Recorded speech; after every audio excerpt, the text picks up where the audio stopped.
Missile और rocket हमारे रक्षक। मिसाइल और रॉकेट ये नाम सुनते ही जहन में एक अजीब सी बेचैनी और साथ ही एक अजीब सा रोमांच पैदा होता है। बेचैनी इसलिए क्योंकि ये विनाश का प्रतीक है और रोमांच इसलिए क्योंकि ये हमारी सुरक्षा का भी एक अहम हिस्सा है।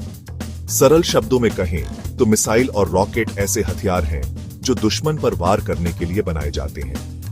मिसाइल एक ऐसा हथियार होता है जिसमें एक इंजन और एक मार्गदर्शन प्रणाली होती है। ये दुश्मन के ठिकानों पर सटीक निशाना लगाने में सक्षम होते हैं।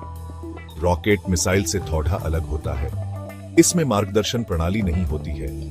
इन दोनों का उपयोग युद्ध में ही नहीं बल्कि कई दूसरे क्षेत्रों में भी होता है, जैसे कि अंतरिक्ष अनुसंधान और संचार उपग्रहों को लॉन्च करने में।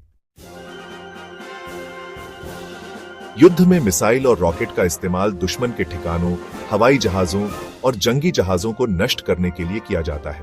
ये हथियार हमारी सेना को रक्षा की एक मजबूत दीवार प्रदान करते हैं। उदाहरण के लिए 1971 के भारत-पाकिस्तान युद्ध में भारत ने अपनी मिसाइल क्षमता का प्रदर्शन किया था।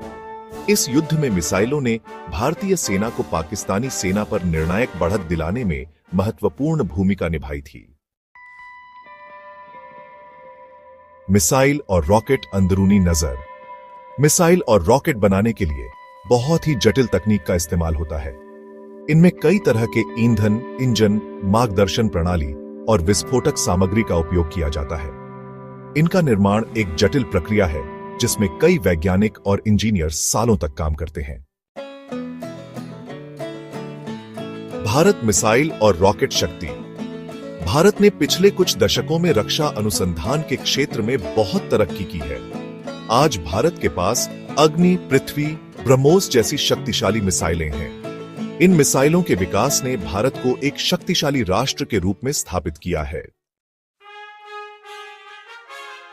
भविष्य की ओर सुरक्षा और प्रगति। आज के समय में जब दुनिया भर में तनाव और अशांति का माहौल है, ऐसे में मिसाइल और रॉकेट तकनीक का महत्व और भी बढ़ जाता है। हमें यह सुनिश्चित करना होगा कि इस तकनीक का उपयोग सिर्फ और सिर्फ रक्षा उद्देश्यों के लिए हो, न कि विनाश के लिए।